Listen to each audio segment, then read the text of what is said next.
안녕하세요. 반갑습니다. 이금수입니다. 자, 이번에 우리가 살펴볼 부분은 고분입니다. 그 삼국과 관련돼서 가장 많이 나오는 거, 그러니까 삼국에서부터 통일신라 발에 관련돼서 제일 많이 나오는 건 불교 쪽인데요. 불교 말고도 꽤 많이 나오는 게 바로 고분입니다. 자, 고분 같은 경우는요, 고려와 조선에는 안 나와요. 그래서 이 고분만으로도 그 시대의 생활상이라든지 그들의 얼마나 뛰어난 건축 양식이 발달했었는지 다 엿볼 수가 있기 때문에 워낙 시험 비중이 좀 높은 부분이 고분 부분이 되겠습니다. 일단 고분도 마찬가지입니다, 여러분들. 고구려, 백제, 신라. 일단 나라별로 좀 분리를 해주셔야 되고요. 또 고분은 무엇보다 그 고분의 건축 양식이 대단히 중요해요. 그래서 굴식 돌방 무덤인지 돌무지 덧널 무덤인지 이거 되게 중요하죠. 근데 여러분들 이번에 좀 바꿔서 들어가도록 하겠습니다. 일단 여러분들이요, 지금 보이고 있는 이 고분의 명칭이 익숙한지, 그리고 이런 명칭을 들어봤을 때 그 고분의 여러 가지 특징 같이 떠오르는지 그거 먼저 얘기하면서 고분 양식을 거꾸로 짚어가 보도록 할게요.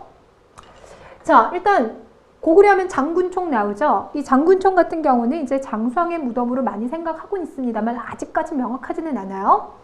자, 그리고 이제 무용총이 있어요. 무용총은 말 그대로 이렇게 춤추고 있었던 고구려인들의 모습, 그리고 또 고구려면요, 말 타면서 사냥하고 있었던 그림 생각나십니까? 예, 그 두 그림이 모두 다 무용총에 있어요. 각저총이라고 하면요, 씨름하고 있는 사람들의 모습이 되겠습니다. 그리고 강서고분 같은 경우는요, 사신도가 있어요. 사신도라고 하면 도교랑 관련돼 있죠. 좌청룡, 우백호, 남주작, 북현모를 그렸었던 게 바로 대표적인 강서고분이 됩니다. 되셨어요? 그래서 봤더니 고구려는 기본적으로 뭐가 많더라? 벽화가 좀 많이 있구나. 벽화가 제작될 수 있다라고 하는 것은 고분에 생긴 모습이 뭐가 있다? 방으로 이루어져 있구나라는 걸 생각해 볼 수가 있습니다. 바로 굴식 돌방 무덤이라는 거예요. 그런데 이제 그림 형태가 다르죠. 여기 같은 경우는 주로 이제 사람들의 생활 모습을 다루었다라면 여기는 뭘 다루었다? 사신도를 다루고 있더라. 이렇게 특징을 나눠볼 수가 있어요. 되셨어요? 자, 이번에는 위치도 한번 가볼게요. 고구려 지금 여러분들 장군총을 출발해가지고요, 여기 각저총까지 있죠. 요 무덤들을 여러분이 어디 가서 볼 수가 있냐면요, 중국 집안에 가면 볼 수가 있습니다. 결국 이제 국내성에서 이제 만들어졌던 거다라고 보시면 되겠고요. 강서고분 같은 경우는요, 평양 옆에 가면 남포라고 있어요. 암기할 필요가 없습니다. 평양 옆 남포. 그러니까 결국 이제 국내성 있었던 시절과 평양성에 있었던 시절, 그 차이라고 보시면 돼요. 주로 이제 이런 인물도가 많이 있었던 것은 예전 국내성 시절 때 많이 만들었다라고 보시면 되겠죠. 되셨어요? 자, 이번에는 서울에 있는 석촌동 고분에 가볼게요. 서울 석촌동 고분 같은 경우는 백제가 가장 초기 도읍지였던 위례성, 한성시대 때 만들었던 고분인데, 자, 그런데 이제 이 고분 같은 경우 특징이요, 뭐랑 그 모습이 비슷하다? 장군총과 비슷하다. 여러분 장군총은 어떻게 생겼는지 알죠? 돌을요, 피라미드식으로 쌓아 올렸어요. 그래서 얘 별명이 동방의 피라미드. 근데 이거는 규모가 작을 뿐이지 돌을 쌓아 올린 모습은 거의 비슷합니다.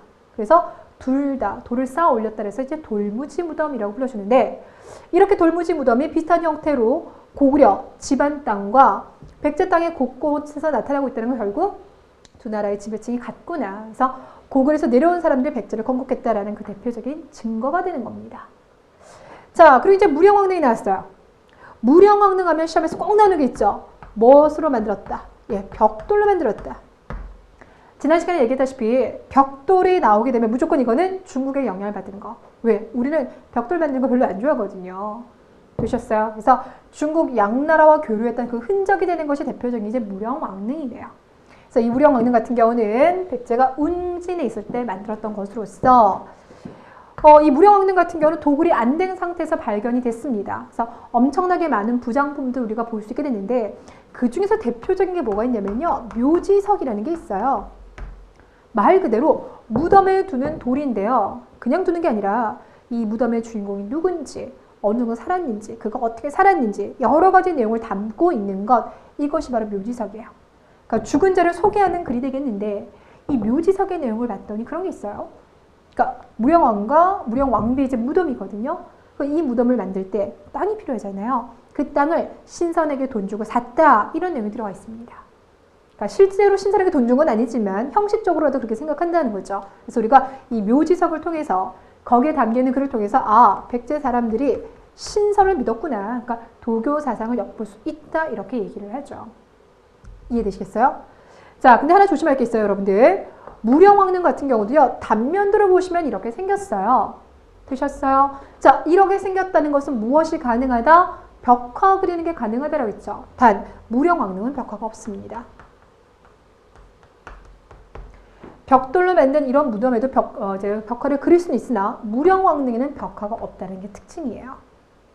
자, 부여있는 능상리 고분 같은 경우는요, 이런 무덤이에요. 우리 이런 무덤을 바로 뭐라고 하냐면 굴식 돌방 무덤이라고 얘기를 하죠. 자, 그래서 백제 같은 경우는 마지막은 굴식 돌방 무덤이에요. 고구려도 마지막은 굴식 돌방 무덤입니다. 신라도 마찬가지예요. 그래서 마지막 시기는 다 굴식 돌방 무덤으로 마무리를 하는구나. 단 규모는 점차 작아질 겁니다. 자, 신라 같은 경우는요, 총이 들어간 게 많이 있죠. 금관총은 금관이 나와서, 호우총은 호우명 그릇이 나와서, 천마총은 뭐가 나와서? 천마도가 나와서. 자, 이때 조심할 거. 이 천마도는 결코 무엇이 아니다? 벽화가 아니다. 이거 진짜 많이 나오는 거 아시죠? 그래서 이건 벽화가 아니라 말 그 안장에요, 덮개 새겨진 그림이 되겠습니다. 자, 그래서 우리가 얘기한 거, 금관이 독을 안 담고 고스란히 우리한테 온 거잖아요. 이런 천마도도요, 어마어마한데 도굴이 안 됐어요. 도굴이 안 될 수 있었던 것은 이런 무덤의 공통적인 특징이 뭐다? 돌무지 덧널 무덤이기 때문이다. 자, 그래서 굴식 돌방 무덤은 벽화를 그릴 수는 있으나 이 입구만 찾게 되면요, 도굴이 너무 쉽다는 단점이 있죠. 반면에 돌무지 덧널 무덤 같은 경우는요, 이렇게 널을 짜서 사람이 시신을 둬요. 그리고 그 위에 널을 하나 더 두죠. 그래서 덧대었다라고 해서 너무 마음이 급해요. 덧대었다라고 해서 덧널 무덤 이렇게 불러준다고 했습니다. 그리고 그 위에 돌들을 덮고, 그리고 그 위에 이렇게 흙을 덮는 구조예요. 그러니까 도굴이 안 되겠죠. 되셨어요? 그래서 도굴이 안 되는 구조이기 때문에 각종 부장품들을 우리가 지금 발굴할 수 있는 거다. 이 부분이 시험에서 정말 많이 나왔어요. 자, 그러다가 이제 통일 직전쯤 가면 신라도요, 굴식 돌방 무덤으로 바뀌게 됩니다. 그 대표적인 게 어숭묘라고 있어요. 어숭묘는 그냥 이름만 한번 들어주세요. 구급에서는 거의 안 나옵니다. 그리고 이제 통일 이후에도 이어서 가는데, 통일 이후에 굴식 돌방 무덤으로 만들어진 대표적인 무덤이 바로 김유신묘예요. 단, 이 김유신묘는요, 기존에 있었던 굴식 돌방 무덤과 차이가 있죠. 그동안에 그냥 이렇게만 만들었는데, 김유신묘 같은 경우는 이렇게 만들고 겉에다가 뭐 하는 거예요? 이렇게 돌들을 둘리게 됩니다. 그래서 이걸 뭐냐면 둘레돌이라고 하는데, 이 둘레돌에다가 뭘 새겨냈냐면 12지신상을 새겨냈어요.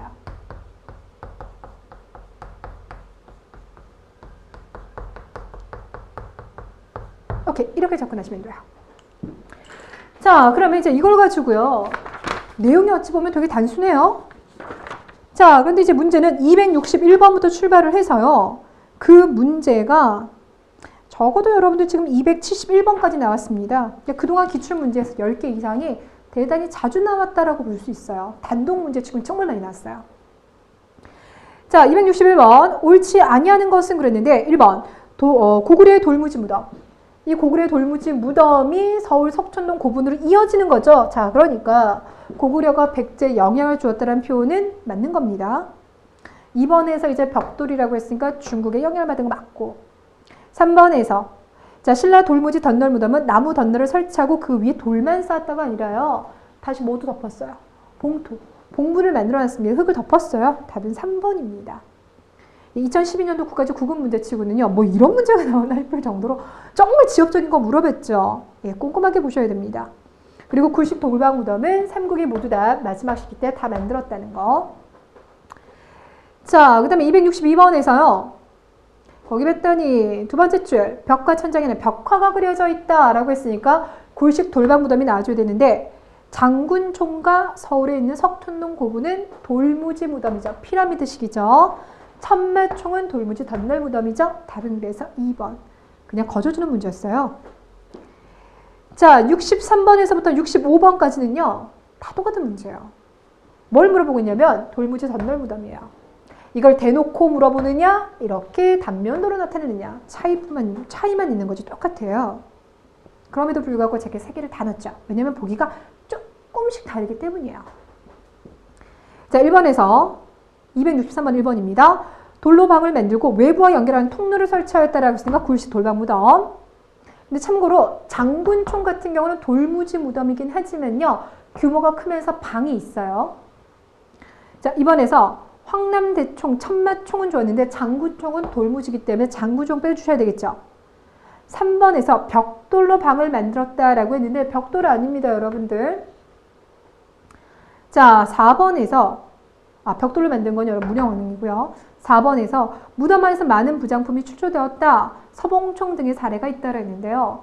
여러분 이런 문제는 보기 몰라도 풀 수 있는 문제인 거죠. 그렇죠? 서봉총을 아실 필요는 없는데 참고로 말씀드리면 금관, 신라의 금관이 가장 많이 남아있는데 그중에 세 번째로 발견된 무덤이 서봉총입니다.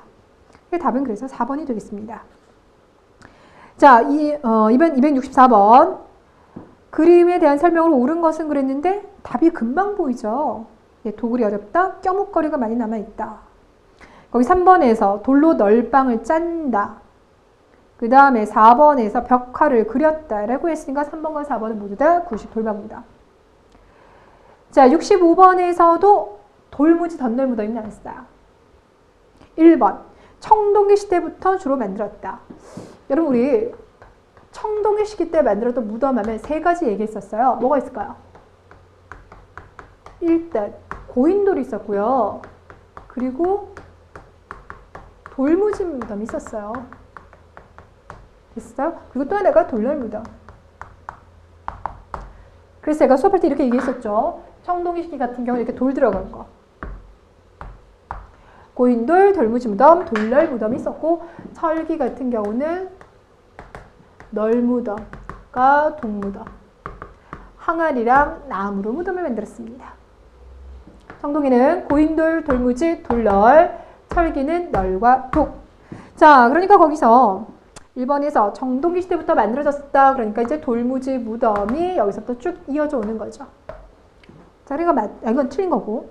2번에서 도굴이 어려워 많은 껴묵거리가 그대로 남아있다. 답 2번인데 63, 64, 65를 보세요. 거기 지금 정답으로 들어가 있는 게요. 다 똑같은 거죠. 도굴 안 돼, 껴묵거리 많아. 그러니까 나온 문제가요. 2007년도, 2012년도, 2014년도 계속 반복적입니다. 그래서 최근 문제 트렌드가 뭐가 있냐면요. 이제 20개의 문제가 나오는 경우로 본다면 20개 문제 중에서 한 17개는요. 나올 게 또 나왔구나. 그러니까 정말 예측 가능한 것들. 예측 가능하면서 보기도 많이 봤던 거. 근데 이제 2-3개 정도만 요런 거 나왔네 싶을 정도만 나옵니다. 그러니까 여러분께서요. 그 나올 수 있는 그러니까 예측 가능했던 문제들을 다 맞으시면 돼요. 그것만 여러분께서 제대로 만드셔도 꽤 안정권으로 들어갑니다. 자, 그래서 기출문제를 많이 풀어봐야 되는 이유가 바로 그런 데 있죠. 자, 이번에는 66번 가겠습니다. 요거 문제 조금 까탈스러울 수 있나요? 다음에 설명하고 있는 왕릉의 특징에 대해서 옳은 것. 그리고 여러분들 미리 말하지만 267번 같은 경우도 똑같은 무덤이에요. 송산리 고분군이라고 났어요. 송산리, 공주 송산리 고분군 하면 무령왕릉을 포함했던 7기의 무덤을 말하고요. 부여 능산리 고분군 하면 부여 이제 마지막 무덤군이 되겠습니다. 이제 송산리 고분군, 그러니까 이걸 염두에 둔 거예요. 봤더니 이 왕릉은 피장자가 누구인지 알려주는 묘지석이 발견되어 연대를 확실히 알 수 있는 무덤이다 라고 했습니다. 그러니까 송산리를 안다라면 무령왕릉을 또 생각해 볼 수 있을 것이고요. 아니면 이제 묘지석 이야기. 아니면 여기서 봤더니요. 피장자가 누구인지 명확하게 알게 되었다라고 했는데요. 우리 지금 여러분들 여기 총총총 나와 있죠. 총자는 아직까지 그 무덤의 주인공이 누군지 명확하게 밝혀지지 않았을 때 총자를 붙입니다. 그러니까 대부분은 그 무덤의 주인공을 모른다는 거예요. 근데 무령왕릉 같은 경우는 왕릉임에도 불구하고 대놓고 무령왕이라고 하는 게 명확하게 명시가 돼 있잖아요. 되셨겠죠? 자, 그래서 이제 이걸 이제 무령왕릉이라고 우리가 생각하는 겁니다. 1번에서 사신도 벽화가 그려져 있다라고 했는데 무령왕릉은 굴식 돌방 무덤처럼 이렇게 생겼어요. 단 이게 재료가 다 이제 벽돌인 거죠. 근데 충분히 벽화를 그릴 수 있지만 여기는 벽화는 없어요. 자, 그러니까 1번 틀린 거고 2번에서 둘레돌의 12지 신상을 했는데 요거는 김유신묘. 시험에 날 때 딱 요거 하나 나옵니다. 3번에서 천장은 모지름 구조를 나타내고 있다. 근데 모지름 구조라고 하면요. 이렇게 줄여나가는 거. 이렇게 만드는 게 고구려의 모습이죠. 모지름 구조하면 고구려. 그래서 발해에서도 그 모습이 나타나고 있고요. 4번에서 중국 남조의 영향을 받았다라고 했으니까 답은 4번입니다. 5번에서는 천마의 그림을 했으니까 천마총, 돌무지, 삼늘무덤. 자, 그리고 이제 67번 법원직에서도 2011년도에 똑같이 문제가 나왔어요. 자, 그러니 거기 지금 2013년도, 2011년도 문제 푸시던 분들은 2013년도 문제도 다 맞으셨겠죠? 자, 거기 똑같이 공주 송산리 고분군 중에 하나이다. 자, 네 번째 줄 무덤 안에 지석이 발견되어서 무덤의 주인공이 누군지 알려줬다. 그리고 여기는 아직까지 도굴이 안 됐다라고 했죠. 그래서 많은 부장품들이 나오는데 대표적인 게요. 금제 장식. 왕과 왕비의 화려한 그 금제 장식들 있잖아요. 그런 것들이 많이 출토가 됐습니다. 자, 그 다음에 1번에서 봤더니 중국의 영향을 받아서 연꽃 등 화려한 무늬의 벽돌로 무덤 내부를 쌓았다. 그러니까 벽돌도 나왔죠. 답 1번. 2번에서 천마도 아니고 3번에서 돌로 한 개의 방을 만들고 그것을 통로로 연결했다라고 했으니까 굴식 돌방 무덤이 되겠습니다. 그 다음에 4번에서 봉토 주위에 둘레돌을 들고 12지산 또 나왔죠. 그렇죠? 자, 268번 되겠습니다. 옳지 아니하는 것은 1번. 백제는 초기에 고구려의 양식으로 계단식 돌무지 무덤을 만들었다. 고구려의 영향을 받은 거죠. 맞고요. 2번에서 돌무지 덧널 무덤을 고구려에서 영향을 받았다 할 텐데 고구려는 없어요. 답이 그래서 2번인 거예요. 됐죠? 3번에서 칠지도라고 하면 근초고왕이 외왕에다 하사를 한 것이기 때문에 일단 일본과 백제의 관계를 알 수가 있는 거고 또 하나는 이미 그 당시 때 이런 칠지도를 만들 수 있었던 백제의 금속 기술이 발달했다는 것도 확인할 수가 있는 거죠. 자, 4번에서요. 일본과 삼국과의 관계가 나왔는데 일본에다가 이제 우리의 문화가 전파되었다. 여러 가지 흔적이 있는데 사진 나올 때 꼭 세 개가 꼭 나오는 게 있어요. 첫 번째가 뭐가 나냐면 다카마스 고분벽화. 다카마스 고분벽화가 색깔이 참 이쁘다라고 얘기했죠. 그래서 입었던 옷 색깔도 너무나 예쁘게 이제 지금으로 말하면 무슨 색이라고 해야 될까요? 강렬하기보다는 파스텔 톤? 되게 색깔 예쁜데 이 다카마스 고분벽화가요. 고구려 수산리 고분벽화와 옷의 양식이라든지 색감 같은 게 참 많이 비슷합니다. 그래서 이제 고구려가 일본에 영향을 주었다라고 하는 이야기를 할 때 꼭 나오고요. 고구려의 또 하나 이제 증거라고 하면 호류사에 있는 금당벽화. 담징이 그렸다고 알려져 있죠. 네, 그래서 이것도 이제 고구려와 일본의 관계를 알 수가 있고요. 그 다음에 고류사. 그러면 미륵보살. 생각하고 있는 반가 사유상이 있는데 우리가 미륵보살 반가 사유상이라고 하면 삼국이 많이 만들었다고 했죠. 그래서 이런 것 같은 경우 이 세 가지가 사진으로 나오게 됩니다. 그러니까 사진으로 나오게 되면 삼국의 문화가 일본에 영향을 준 것이다.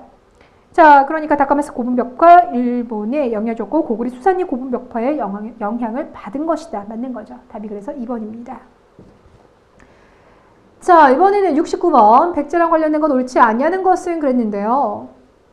일단 뭐 2번 같은 경우 문영왕릉에서 혹시라도 실수할 수 있는 게 웅진이냐 사비냐 이런 거 실수했을 텐데 거기 오리 없죠? 벽돌도 맞고 남조도 맞고 그 다음에 금동대향로가 났는데요. 백제의 금동대향로 같은 경우는 일단 연꽃이 그러니까 향로의 아래쪽에 이렇게 연꽃이 이렇게 있습니다. 연꽃은 불교를 말하죠. 또 위쪽 같은 경우는 산이 있는데 이게 복례산이에요. 복례산은 신선이 사는 곳이에요. 그러니까 이 복례산을 통해서 신선을 믿었어? 도교. 연꽃이 있어? 불교. 두 개의 영향을 받은 거 확인할 수 있죠. 답이 4번이에요. 자, 전형적인 3층 석탑으로 탑신에 부조로 불상을 새겼다.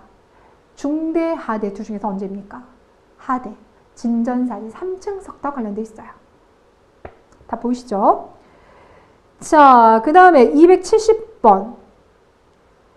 자, 계단식 돌무지 무덤, 벽돌 무덤이 나는데 1번. 도굴이 어려워 많은 껴묵거리가 있다 그러면 둘 다 아니고 여기저기죠. 2번에서 12지신상이라 했으니까 김유신 묘입니다. 해당한 거 없고 3번에서 그렸다라고 했으니까 굴식 돌방 무덤. 계속 나중에 나와주고 있어요. 답이 그래서 3번이고 그런데 잠깐 여기 염두 잘 보세요. 벽과 천장에 사신도 등을 그렸다라고 했는데 굴식 돌방 무덤이 아니라 뭐가 지금 답이 됐어요? 벽돌 무덤이 답이 됐죠. 자, 잠깐만 여러분 여기 보세요.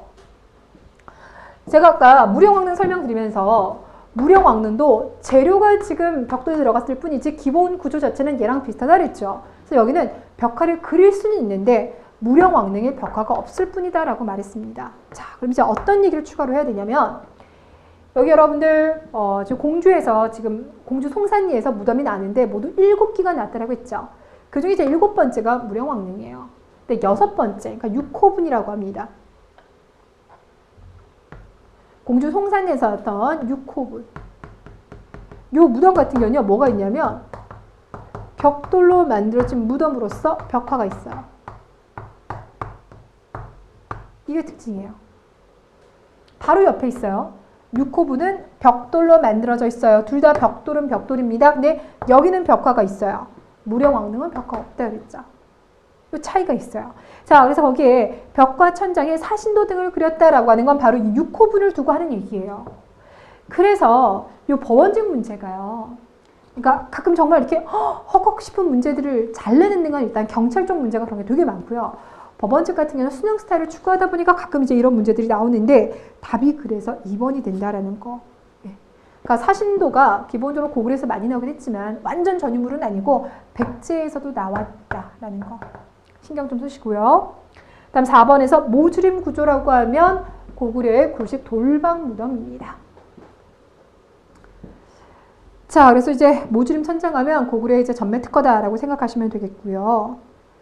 자, 그 다음에 이제 271번. 경북교육청에서요, 사진을 가지고 이제 문제를 냈어요. 보통의 이제 공무원 시험에서는 사진 자료가 많이 안 나오는지 조금 이제 특이하게 나왔죠. 자, 먼저 가를 보시면 여러분들 이게 석굴암의 지금 단면도입니다. 나는 발의 석등이에요. 이 석등의 높이가요, 6m가 넘습니다. 대단히 크죠. 근데 고구려가 이렇게 크게, 웅장하게 만들었어요. 고구려 그 흔적을 발해가 계승했다라고 볼 수 있고요. 다에서 나와 있는 건 천마도고, 라가 장군총이고, 마가 지금 돌무지 덧널무덤이 되겠습니다. 자, 1번에서요, 석굴암과 불국사는요, 누가 후원을 해주냐면, 김대성이라고 하는 사람이 후원을 했습니다. 조심하세요. 김대성과 김대문이 있는데, 둘 다 진골 출신이에요. 둘 다 진골 출신이고, 둘 다 신라 중대예요. 똑같죠? 그쵸? 되게 헷갈리죠?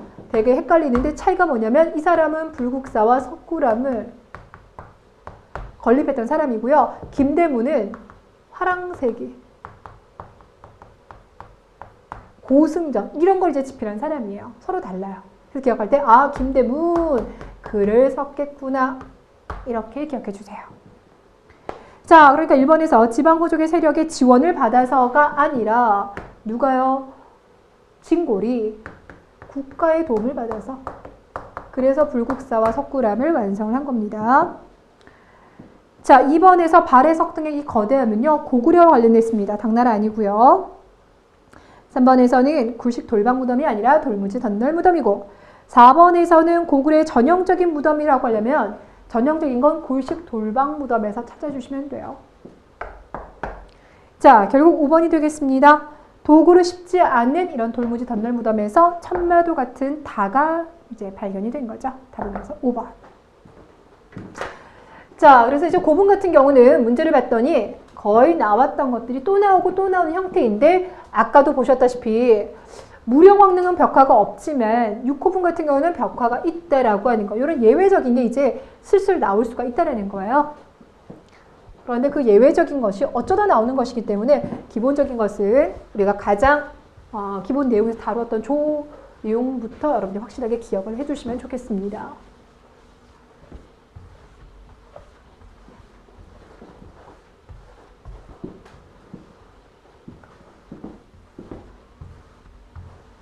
보이시죠? 자, 이번에 볼 주제는요. 교육기관, 역사서, 이쪽 좀 볼게요. 자, 교육기관과 역사서와 관련된 내용은 여러분들 단순 암기 내용이 대부분이에요. 정말 여러분이 암기만 하면 되시는데 그게 지금 잘 기억이 안 나죠. 그래서 여러분이 얼마나 잘 암기했는지 확인 들어가 볼게요. 일단 태학, 어느 나라 겁니까? 태학이라고 하면 고구려 거고요. 언제 설립됐냐면 소수리마. 그렇죠? 그래서 기본적으로 이 교육기관이라고 하는 것은 무엇을 가르치기 위한 곳이기 때문에 유학을 가르치기 위한 곳이기 때문에 왕권 강화되었던 시점이 이제 많이 건립이 됩니다. 소수리망 시기가 되겠고요. 여기는 귀족의 자제들이 들어가서 학습을 하고요. 수도, 국내성에 위치하고 있었다. 경당은 어느 나라일까요? 이 경당도 고구려가 되겠습니다. 단시기는 소수리망이 아니라요. 평양을 천도하고 난 다음 이제 장수왕 고 이후 시기 이렇게 얘기를 하고요. 경당의 특징은요. 귀족이 아니라 평민의 자제를 대상으로 하고 있어요. 그리고 각 지방에 많이 건립이 되었고 또 하나 특징이 유학도 공부하지만 플러스 알파 무엇도 무예도 이게 좀 특이해요. 근데 우리 역사에서요. 무술을 가르치는 학교가 나중에 하나가 더 등장해요. 그게 경당 말고 뭐가 있냐면 저기 우리 개항기 때 만들었던 원산학사라고 있습니다. 최초의 근대적 학교 있잖아요. 원산학사. 그 원산학사도 무술을 가르칩니다. 자, 이번에 이제 국학이 나오는데요. 국학은 어느 날 거? 신라 거. 자, 그런데 신라 중에서도 통일 신라따가 되겠고요. 신문왕입니다. 자, 바꿔 표현하자면 그럼 통일되기 이전에는 학교가 공식적으로 없었어요. 대신에 그들이 유학을 어느 정도 공부했다라고 하는 것을 알 수 있는 흔적이 있는데 이것이 바로 뭐냐면 임신서기석이에요. 비석이요. 우리 이제 고대에서 나오면 대부분이 다 뭐랑 관련되어 있냐면 정복전쟁, 영토 확장랑 관련되어 있습니다. 그런데 딱 2개 비석만이 정복전쟁과 상관이 없어요. 그 중에 하나가 바로 임신서기석. 임신서기석은요. 통일 이전에 만든 거예요. 이때 신라의 젊은 화랑들이 우리 열심히 우리 이제 유학 공부하자 그거 맹세한 겁니다. 그래서 임신서기석이랑 또 하나 하는 게 사택지적비. 사택지적비는 나중에 사택지적이라는 사람이 어떤 세월의 덧없음, 인생의 덧없음을 이야기한 것이 이제 사택지적비가 돼요. 그거 2개 빼고 나머지 모든 비석은 다 정복전쟁과 관련돼 있다. 자, 그럼 다시 갈게요. 자, 그래서 이제 통일되고 난 다음에 신문왕이 국학을 설립해서 유학을 가르치는 거죠. 그렇죠? 그래서 여기는 하급 귀족들이 들어가서 공부를 하는 곳이 되겠고요. 그러다 나중에요. 경덕왕. 기억나세요? 경덕왕 시기가 되면 태학감이라고 명칭이 살짝 바뀌게 됩니다. 자, 오경박사. 이 오경박사는 누구 거냐면 백제 거예요. 백제 같은 경우는 학교 이름은 모르겠어요. 하지만 오경의 탁월한 이제 해석 능력을 가지고 있었던 박사란 자리가 있었다는 걸 보니까 아, 나름대로 유학이 발달했구나 라는 걸 알 수가 있어요. 여기다가 의박사, 역박사까지 설치되어 있었다. 자, 나름대로 되셨습니까? 오케이. 자, 이번에는 뭘 볼 거냐면 역사서 볼게요. 마찬가지로 각 나라별로 누가 했느냐를 볼 텐데 기본 공통적인 특징은 있어요. 여기 현존하지 않습니다. 다. 지금 현존하고 있는 역사책 중에서 가장 오래된 걸 우리가 고려 중기 때 나왔던 삼국사기라고 하죠. 화랑세기는 남아는 있습니다만 필사본이에요. 진본은 아직 남아있는 거 없어요. 그래서 현존은 아무것도, 진본은 남아있는 게 없다. 자, 갑니다. 그럼 국사 갈게요. 자, 국사는 어느 나라의 역사? 초록색 들어갑니다. 신라예요. 그럼 역사를 기록할 때는 나라가 전성기일 때인 거죠. 그렇죠? 진흥왕 시기 때. 누구에게? 거칠부에게 지피를 명한 거죠. 서기는 어느 나라 역사? 서기는 백제. 백제 전성기라고 하면 근초고왕. 박사였던 고흥이 지피를 합니다. 그 다음 신집이라고 하면 이건 고구려. 고구려 전성기라고 하면 광개토대왕을 생각해 볼 수가 있을 텐데 그때쯤에 나왔다라고 추측하는 게 바로 뭐냐면 유기예요. 유기는 소수명 때 썼는지 광개토대왕 때 썼는지 논란이 좀 있긴 한데 일단 유기가 예전에 지필이 됐어요. 자, 그런데 그게 이제 없어졌습니다. 지금 이제 둘 다 이제 다 남아있진 않아요. 거기다 이 유기가 100권짜리예요. 그래서 신집 5권. 으로 이제 축소를 시켜놓은 건데 이게 바로 영양왕. 영양왕이라고 하면 살수대첩 있잖아요. 수나라의 전쟁을 승리로 이끌었던 시기가 바로 영양왕 시기가 되겠고요. 이때 이문진이 이걸 이제 5권을 정리를 하였더라. 화랑세기라고 하면은요. 요거는 통일하고 난 다음에 그 중에서 중대 시기가 되겠습니다. 누가 만들었다고요? 김대문. 자, 김대문이 작성했던 역사책 중에는요. 화랑세기 말고요. 고승전이라고 해서요. 우리의 뛰어난 승려들에 대한 것도 있고요. 역사책은 아니지만 한산기라고 해서 한산도 지방에 대한 지리서도 있다고 했어요. 화랑세기, 고승전, 한산기. 이게 다 이제 김대문이 썼습니다. 됐어요? 네, 하나만 추가할게요. 이 김대문이라는 사람은 출신이 뭐라고요? 진골이라고요. 자, 그래서 이제 어떤 모습을 보이냐면 특히 신라 중대 같은 경우는 신문왕이 왕권 강화하면서 누구랑 손잡았다? 육두품과 손잡았다. 근데 이 육두품들 같은 경우는 당나라도 유학도 많이 갔고요. 안 간다더라도 이제 유학을 많이 받아들인 사람이에요. 근데 유학은 중국적인 거잖아요. 그쵸? 그래서 김대문은 이런 것에 반발을 해서 기본적으로 여기서 나타나는 게 우리의 주체적인 거를 되게 많이 강조했어요. 그러니까 우리의 화랑, 우리의 승려, 우리의 땅에 대해서 연구를 했죠. 자, 그리고 이제 신라 말에 가면은요, 채치원이 나오죠. 되셨어요? 오케이, 이렇게 이어가시면 되겠습니다. 자, 그러면 일단 여러분들 뭐 교육기관 역사사와 관련된 문제 272번 한번 들어가 볼게요. 다음 사건들과 가장 가까운 시점 그랬는데요. 백제가 사비로 옮긴 건 6세기죠. 자, 신라 백관의 공복을 제정하였다. 법흥왕 시기. 수나라가 중국 대륙을 통일했던 것도 6세기 말 되겠습니다. 자, 그러니까 이제 6세기랑 관련된 건데 6세기랑 관련된 역사책이라고 하면 요거죠. 그러니까 요거 4세기고 영양어는 7세기 들어갈 거니까. 자, 그러니까 답이 몇 번이 된다고요? 답은 오케이. 거기 2번이 되겠습니다. 자, 거기 여러분들 제왕연대력이 나는데 제왕연대력은 누가 집필했다고요? 채치원. 채치원은 9세기예요. 9세기에서도 이제 후반부 쪽의 사람이죠. 진성여왕이니까. 자, 273번 같은 경우는요. 지금 2004년도 문제랑 2013년도 문제를 이제 결합시켜서 제가 변형을 시켰는데요. 통일신라의 유교교육과 옳지 아니하는 것은 그랬어요.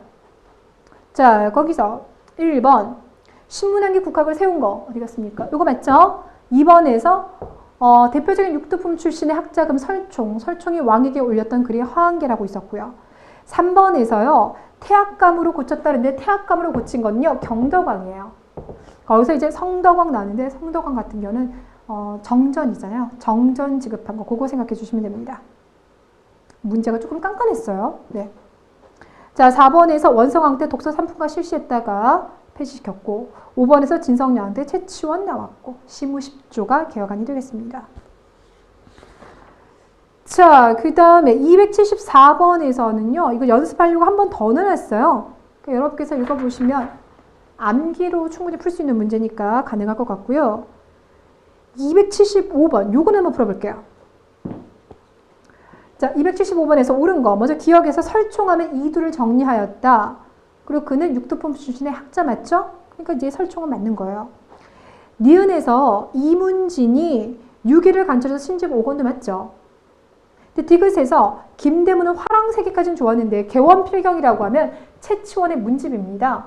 그러니까 화랑세기 대신에 고승전과 한상기가 들어가면 맞아요. 자, 그러니까 디귿 틀린 거예요. 대신에 신라 문화를 주체적으로 인식하고자 했다. 그거 맞는 거죠. 자, 그 다음 리을에서요. 3대목이라고 나오는데요. 이 3대목은 향가집입니다. 향가집. 네. 그 3대목은 통일이 아니죠. 신라 하대라고 씁시다. 통일신라라고 하지 마시고 헷갈리니까 신라 하대 때 진성여왕 시기 때 만들어진 향가집을 이제 3대목이라고 합니다. 자, 진성여왕의 남편이자 삼촌이었던 사람이 누구였냐면 위홍이라는 사람이었죠. 위홍 기억나십니까? 예, 우리나라가 이제 고려시대까지는요 왕위에서 근친혼이 이어지거든요. 그래서 그때 집필되었던 게 3대목인데 단 남아있지는 않습니다. 남아있진 않아요. 그러니까 그때 집필했다라는 기록만 남아있지 향가집이 현재 남아있지는 않고요. 그럼 현재 우리가 알고 있는 향가들은 어디에 기록된 것이냐? 균여전과 삼국유사. 그러니까 이거 다 고려시대 때 집필되는 책들이에요.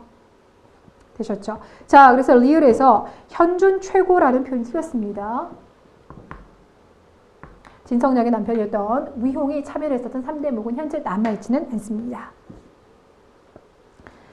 자, 이번에는 276번 금성문의 내용 옳지 아니하는 것은 그랬는데요. 자, 웬만한 비석들은 다 정복전쟁과 관련되어 있는데 임신서기석이란 사택지적비는 정복전쟁과 상관없다 그랬죠. 그 중에 임신서기석은 유학 2명이 우리 열심히 아니죠. 화랑 2명이 열심히 유학 공부하자는 내용인 거니까 2번 맞는 거고 답은 3번이에요. 우리 광개토 대왕의 역사를 이야기할 때요. 부기에 대해서 다룬 적이 없었어요. 기억나세요? 여러분들이 수업 시간에 반복적으로 따라하는 속에요. 이미 답들은 다 있는 건데 이렇게 우리가 이제 확장 표시를 하면서 뭐라고 했냐면 후연, 거란, 동부여, 말갈 이렇게 했었어요. 후연, 거란, 말갈, 동부여 이렇게 표시했었는데요. 거기서 북이 없었죠. 답은 그래서 3번이 되겠습니다.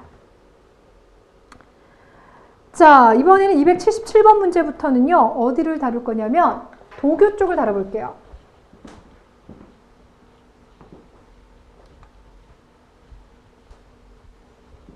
이게 지금,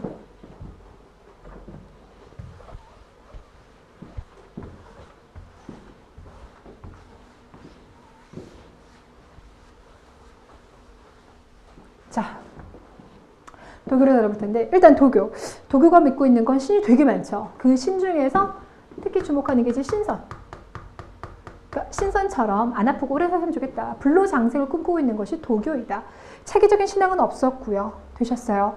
자, 그래서 결국 이제 신선을 숭배하다 보니까 이들은요, 산천을 대상으로, 하늘을 대상으로 제사를 많이 지는 게 도교의 특징이 됩니다. 자, 그러면 이제 나라별로 도교가 어떻게 발달했느냐를 볼 텐데, 고구려 같은 경우는 이제 사신도, 그 벽화 있죠. 도교에서 죽고 나면 나도 신선처럼 되어야 되겠죠. 그럼 신선이 있는 그 세상에 관련돼 또 중간에 여러 가지 악기가 나타날 수 있어요. 그래서 신선이 있는 데까지 날 잘 데려다줄 수호신이 바로 사신도인 거고, 연개소문 같은 경우는요, 귀족들을 억압하고 싶은 겁니다. 그래서 당시 귀족과 손잡고 있었던 불교를 억압하는 반대급부로서 도교를 장려했다. 이게 나올 거고요. 사택지적 이야기는 계속 말씀드렸죠. 인생의 덧없음을 얘기했었다. 그러니까 신선처럼 뭔가 막 얽매여 사는 게 아니라요. 그냥 약간 좀 약간 초탈한 듯이, 그쵸? 살아가보자 라는 이야기인 거고, 산수문이 벽돌이라든지 금동 대학로에 보면은요, 신선들이 살고 있는 그 산들의 모습이 나타나고 있고요. 무령왕릉에서 신선에게 돈을 주고 그 무령왕릉의 땅터를 샀다라는 내용이 있다라고 했었죠. 묘지석 보셨어요. 매지권이라고 하면 뭐냐면 땅을 샀다는 그 권리를 담고 있다라고 얘기를 하는 겁니다. 백제와 관련된 거고, 여러분 이 화랑 같은 게 조금 할 이야기가 있는데, 화랑은요 여러 가지가 정말 많이 짬뽕돼 있어요. 화랑이 믿고 따랐던 그 세소고개를 원강이 썼잖아요. 자, 그러니까 기본적으로 불교의 색채가 나겠죠. 그래서 거기에 살생유택이라는 게 들어가 있는 거고, 뿐만 아니라 거기 보면 사군이충, 사친이효, 충효라고 하는 건 유교도 들어가 있는 거고, 또 화랑 같은 경우는 전국을 다니면서 제사도 막 지내요. 그러니까 산천의 제사도 지내고 그렇습니다. 이런 것들은 도교. 또 여기다가 화랑을 이끄는 그 뭐 총책임자라고 할까요? 국선이라고 해요. 국선. 그 국선의 선이 바로 뭐냐면요, 신선선입니다. 그러니까 그런 화랑의 명칭에서도 엿볼 수가 있더라. 됐죠? 그래서 이 화랑 같은 경우는 여러 가지가 다 융합된 우리만의 독특한 그 어떤 뭐 사상이자 그런 사상들이 투영된 조직이라고 볼 수가 있는 거죠. 이것만 구분하시면 돼요. 자, 그럼 거기 277번에서 여러분들, 자, 도교인 건 아시겠죠? 불로장생, 현세구보, 그 다음에 인위적인 도덕이나 제도를 부정한다, 무의자연을 주장한다, 누구처럼? 신선처럼인 거니까. 자, 그러니까 다 알겠는데 3번이 왜 답이 안 되는지, 여러분 주작대로다, 돌사자상이다. 이 주작대로 같은 경우는 당나라에서도 장안을 모방한 겁니다. 되셨어요? 이 돌사자상 같은 경우도요, 당나라의 문화에 어떤 느낌들이 남아있어요. 그래서 3번 같은 경우는 당나라 문화를 받아들인 흔적이 되겠습니다. 도교와 상관없고요. 여러분 78번에 나와 있는 거, 불로장생, 현세구보, 신선처럼 나 지금 고통 없이 지금 살고 싶어요 인 거예요. 그래서 도교를 이야기할 때는 내세적보다는 현세적인 것이 좀 더 강합니다. 자, 기억에서 임신서기석 하면 뭐랑 관련돼 있다? 유학 공부랑 관련돼 있다. 그러니까 아닌 거고, 초제라고 하는 게요, 하늘 제사 지내는 거예요. 초제, 하늘 제사 지내는 거. 이거 고려시대 때도 조선시대 때도 쭉 갑니다. 하늘 제사 지내는 거. 자, 백제 금동 대학로, 거기는 이제 복례산이라고 신선이 살고 있는 산의 모습이 표시되어 있다 그랬죠. 팔관회라고 하면요, 그러니까 하늘의 제사를 지내는 이 초제랑요, 불교 행사가 짬뽕이 된 거예요. 그래서 진행된 것이 팔관회입니다. 그래서 답은 4번이에요. 자, 여러분께서 이제 그 모습을 엿볼 수 있는 게 어디냐면요, 280번 한번 가보세요. 자, 결국 여러분들 지금 백제금동 대학로도 나왔고요, 사신도의 한 그림도 나왔으니까 옳지 못한 것일 때 1번, 조선시대 때 소격서가 있는데 왜 그 조광조가 소격서 없앴잖아요. 이 소격서가 뭘 담당하고 있냐면 하늘 제사 지내는 걸 담당하고 있습니다. 독일랑 관련되어 있는 곳이에요. 자, 불로장생, 현세구복 맞고, 연개소문도 맞고, 4번에서 초제라고 하면 고려에서 조선시대 때 하늘 제사 지내는 거랬죠? 5번에서 한양천도 산송 문제가 나는데요. 한양으로 옮길 때는 그 땅의 기운이 좋다. 산송이라고 하는 건요. 이 땅의 기운이 되게 좋으니까 우리 조상의 무덤을 여기 썼으면 좋겠어요. 결국 이 그 묘자리를 둘러싸고요. 사람들끼리 소송전 벌이는 거. 이거 바로 산송 문제라고 합니다. 되셨어요? 자, 이런 것들은 풍수지리설과 관련돼 있죠. 그리고 하나만 여러분들 곧바로 282번 한번 볼게요. 다음은 우리나라의 전통 사상입니다. 옳지 아니하는 것은 그랬어요. 거기 가운데 보니까요. 인간의 기륭화복이 가옥이나 묘지의 위치에 좌우된다 이거죠. 자, 이게 풍수지리설. 자, 이 풍수지리설이요. 일단은 고대. 신라 말이 되겠습니다. 신라 말에 도선에 의해서 처음으로 우리 땅에 들어왔다. 요 얘기할 거고요. 그러면서 이때부터 신라 수도 금성은 천년의 운이 다 쇠했어 하면서 금성이 가지고 있는 정통성을 약화시켜버렸습니다. 이렇게 얘기를 했었고. 그 다음에 이제 중세, 고려. 고려 같은 경우는요. 훈요 10조에 보면은요. 다 풍수지리설 근거해가지고 좋은 곳에다가 절들을 세워놨다. 뭐 그런 내용들이 들어가 있죠.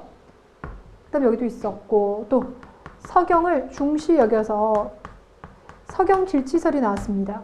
이 서경길치설이 근간에서요. 묘청이 서경천도 운동 벌였던 거 있죠. 이것도 이제 서경이 운이 좋다라고 했던 거고. 남경이라고 하면 고려시대 남경은 조선시대 한양인 거잖아요. 그렇죠? 남경에 길치설이 나왔었어요. 그래서 고려 같은 경우는 삼경체제로 가가지고 수도 개경, 위쪽에 서경, 그리고 금성을 동경이라고 했는데 나중에 동경 폐지되고 남경, 삼경체제로 가죠. 남경이 들어갈 수 있었던 것도 이런 풍수지리설, 남경의 터가 좋다라는 것 때문에 관련돼 있고요. 조선의 수도를 한양으로 옮길 때도요. 저기 계룡산 일대랑 두고요. 경쟁 많이 붙었었어요. 근데 이것도 이제 풍수지리설인 거고. 아까도 말씀드린 대로요. 묘자리를 둘러싸고 양반 가문들끼리 싸움 벌어졌던 거. 이런 것도 풍수지리설. 풍수지리설과 관련돼서 우리 역사에서 나올 수 있는 건 이 정도입니다. 시험에서.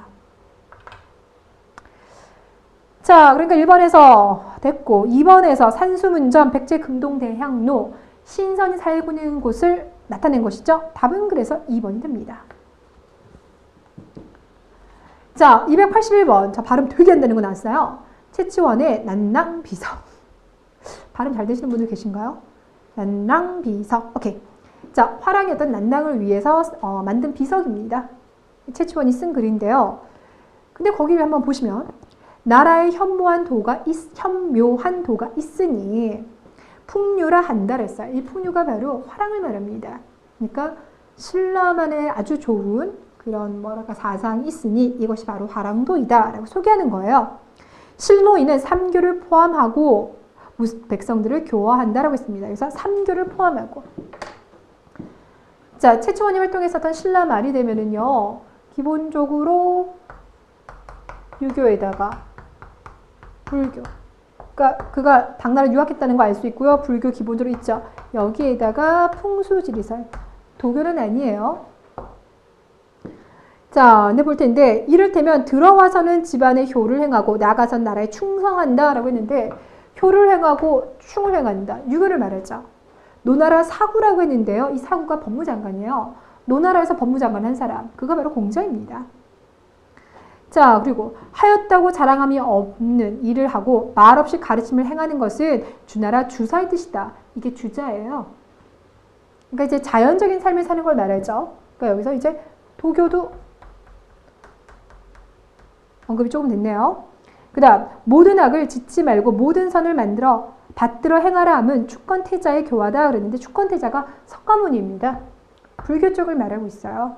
자, 그러니까 기본적으로 이제 신라 말에 나라가 건국될 때 핵심 사상하면 유교, 불교, 풍수, 지리를 얘기를 하는데 지금 거기 보면은 비문에서 도교도 살짝 언급하고 있죠. 중심축은 아닌데 언급은 하고 있습니다. 근데 이런 것들이 결국은 얘기해서 결합이 되면서 여기 세 개가 결합되면서 고려 건국으로 이어졌던 거고요. 여기 요 세 개가 결합이 되면서 뭐가 됐다? 화랑의 기틀이 되었다. 이렇게 얘기할 수가 있죠. 자, 그러면 여러분들 이거와 관련된 거 그랬으니까 기억에서 사택지적비 있으니까 도교랑 관련돼 있는 거겠죠. 울증, 봉평이랑 중원 고구려 빛 같은 영토학적인과 상관없고요. 임신 서기석이니까 유학이랑 관련돼 있다. 답은 그래서 2번이 되겠습니다.